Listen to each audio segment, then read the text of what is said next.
and down, while my head a beautiful mess. You were my queen and I'd never forget how we sang.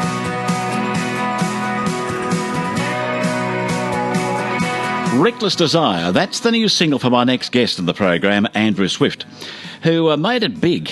He made a big first impression on the country music world when he became the Toyota Star Maker Grand Finalist. Andrew Swift, nice to have you on the program today. Nice to be here. Thanks for having me. That's my pleasure, pal. Not a bad single. I like the beat. I like the rhythm of the whole thing. It sounds good. Thank you.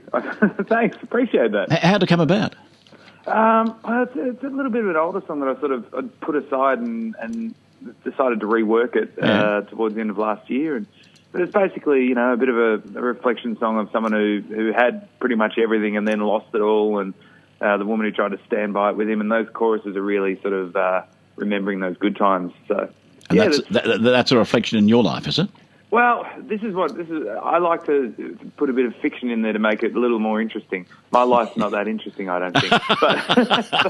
but I usually like to put a twist of fiction to make it a little more interesting. But my younger sister saw the film clip, and there's references to drinking in there. And in the clip, I play basically an alcoholic trailer trash kind of guy. And she goes, "Is this your way of telling us that you've got a drinking problem?" I said, "No. That's the fictitious part of it." That's right. Yeah. Because quite often country singers will sing about what's in their heart and what's happened to them and so on, do they? A lot of singers, for that matter. Yeah, and I often do that, and all of my songs start out that way. But just sometimes I like to get a little bit creative with it and put a few twists on there. On the new record, I've got some songs that are extremely personal for me, and have you? Expose a bit of vulnerability, when I perform them. And of course, the new album you're talking about is coming out next March, I think it is. Call Out the Cavalry. Call Out for the Cavalry. Yeah, it comes out on the 2nd of March, but you can pre-order it now. So there's 10 tracks, including the one we just played a bit of, which is Reckless Desire. Yeah. This is rather new territory for you, isn't it? Your first album was a little bit different to this one. Pretty much. I felt really lost as to where I belong, where home was for me in the music world. Straight out of high school, I played in a pop punk band with a bunch of mates, and then started doing my own stuff, and people said I was got a bit of a country feel, and I was like, hey, don't use that C word with me. and then it's only been in the last few years that I've really embraced it and gone, this does feel right, and I love the community and the music, and I've fought it for a while, but I've really embraced it now, and I've never felt more at home. I love the storytelling of country music. Yeah. Love it. Oh, yeah, me too. I've always been a storyteller with the songwriting, so it makes sense that I'm in the country music world now. Tell me about the Toyota Star Maker. Yeah, sure. So, this Tamworth Festival just gone. I made it to the grand final. I thought, I'll apply, and I'd met a lot of people in the last couple of years, but no one had really heard me play yet. So I thought this would be a great opportunity if I can play on that main stage in front of 5,000 people. And the entire experience was fantastic. I met some other amazing performers. Another local, Meg Doherty, was a grand finalist as well. So it was, and unfortunately I didn't win, but made a lot of great. The experience was there, wasn't it? Experience was there. Met some great people, and as a result of that, in one way or another, I've ended up signing with Social Family Records, and we're putting this record out. I love your story, which you might relay to the audience for me, about you and Greta Zilla teaming up last year and going up the East Coast to Tamworth. Yeah. Tell us the story. Well, I said to Greta, because the year before we'd gone up just straight up the guts. Every time we go up to Tamworth, it's the quickest way up there, straight up the guts, and it's boring. It's lovely, but it's boring and tedious. And I said, I think I've got a fun, inexpensive way for us to get to Tamworth. I said, let's hug the coast and play caravan parks where they'll be packed full of people. Everyone's on holidays.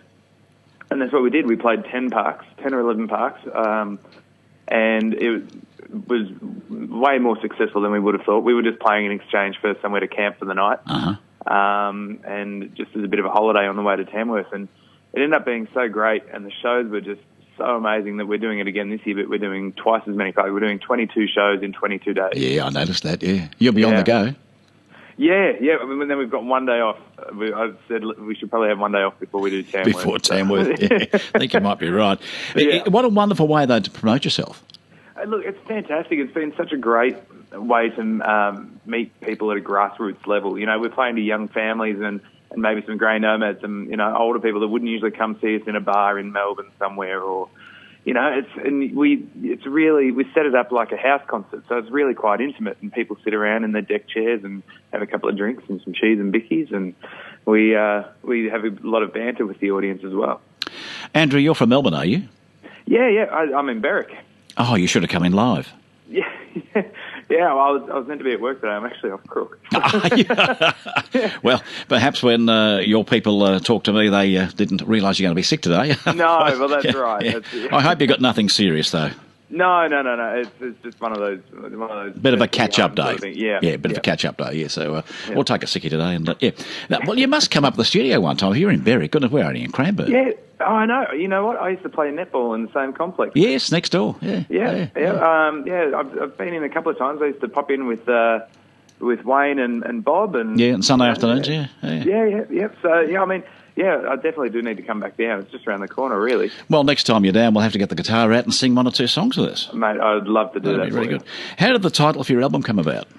Well, it's one of the lines in one of the songs. There's a song called Blood Moon High on the record, and Call Out for the Cavalry is a line from the chorus. But I felt that it kind of related to a lot of songs throughout the record where there was either some, like in the singles, it's like this guy could do with some help. There's songs where help should have probably been, help was asked for and it was kind of ignored, and there's a bit of a theme, just an underlying theme where it applies to most of the songs where someone could do with some assistance. Yep. And that's kind of why I thought, look, that's an appropriate title to sum it up, and it's kind of a cool title, I think. It is. My word. Now, it's coming out in March, as you say. You can pre-order right now. You can get a hard copy at Sanity, JB Hi-Fi, or pre-order via SFR Store. And you'll sign them too, won't you? Yeah, so if you order via the Social Family Records store, I'll sign them and it'll get sent out to you along with a sticker. And you also go in the draw to win a house concert with Greta Zilla and myself. There's nothing like getting a hard copy. I reckon it's a good way to go. Yeah, I'm with you there.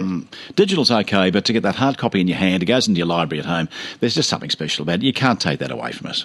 And I love the lyric books as well, you know. I like to go, if I mishear something, I go, what they say there? Yeah. You can look it up. Because how often do you hear a song and you know what it is, but you don't really get the words every time? Well, that's right. And you can look at those lyrics and say, yeah, that's it. Yep. Mate, great to talk to you. A very happy Christmas, Andrew. Keep in contact. Thank you. Same to you. And we'll speak in the new year, mate. All the best for Tamworth too. Thanks, mate. Cheers. Take care, for having me. Okay, bye-bye now. Bye. Well, the dream twisted my turn from inspired to broken and